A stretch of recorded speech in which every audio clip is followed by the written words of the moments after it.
Okay, it never changes. It's always all stations to central.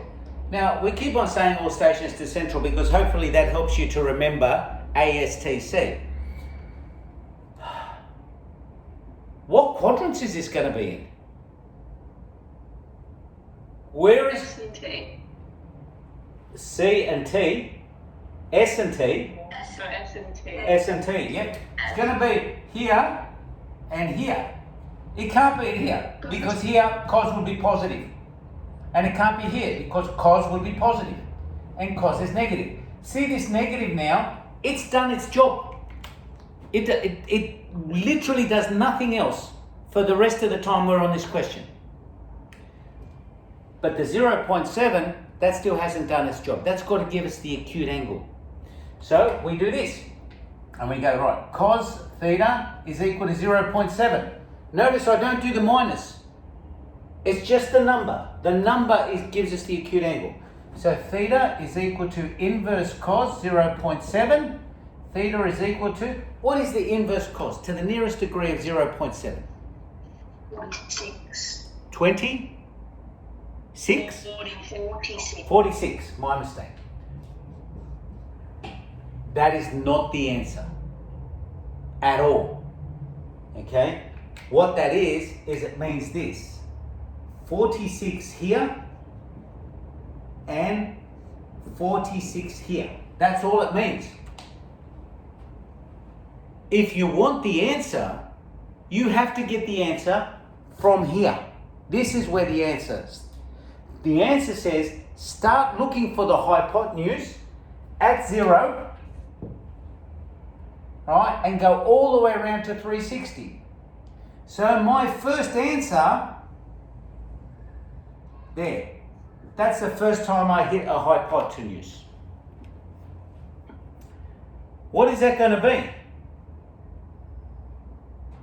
134. 134, because it's 180 minus 46.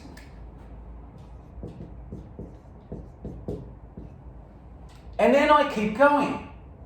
And guess what? I hit another hypotenuse. And that's going to be 180 plus 46, which would be 226. And then I go all the way around and I finish.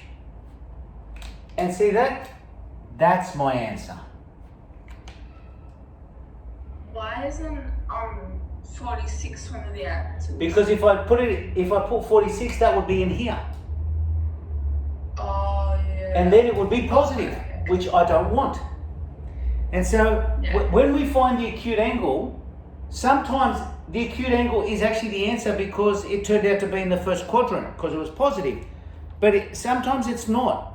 So we've got to follow the procedure. And the procedure is this. Figure out the quadrants. Done. Figure out the acute angle. Done. Draw your triangles in the correct quadrants. Done. And then start looking for the hypotenuse, starting at 0 and going all the way to 360, and you can't go wrong. All good? So you know you're wrong if it's over 360, one of your answers. If you went over 360, it would be wrong, yeah, for sure. Yeah, okay. But you know, I can change this. I could do this, for example.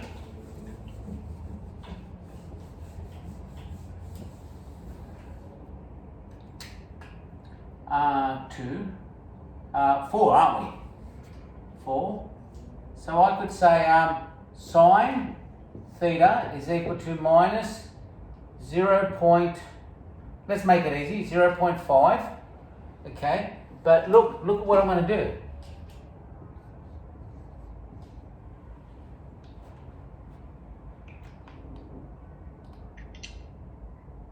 Now 720. Is that a 7? That's a 720, yeah. Now that is 360 plus 360. That actually means we've got to go around twice. But it shouldn't freak us out because we understand the concept now. And the steps are always the same.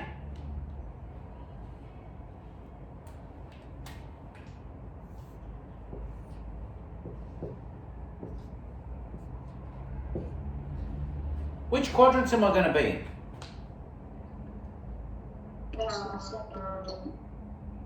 Yeah. That one and that one.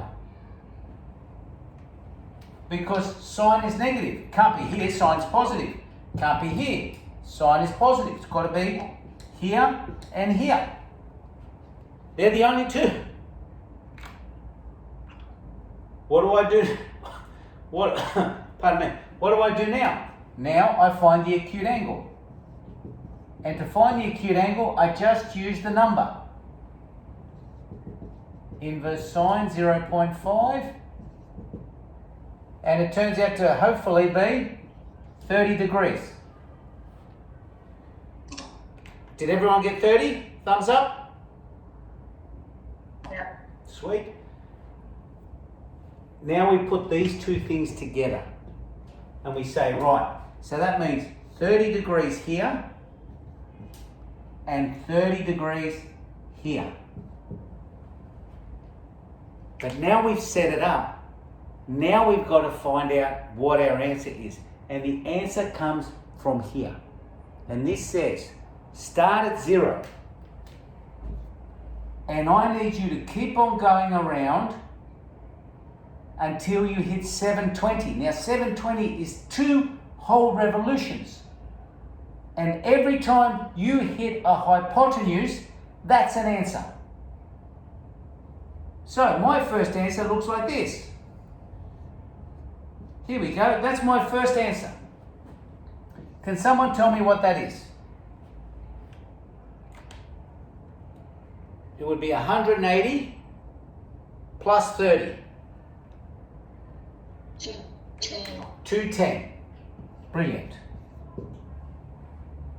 And then I keep on going. There we go. There's another answer. Now, how do you want to think of that? The probably easiest way to think of that is that's 360 minus 30. What would that be?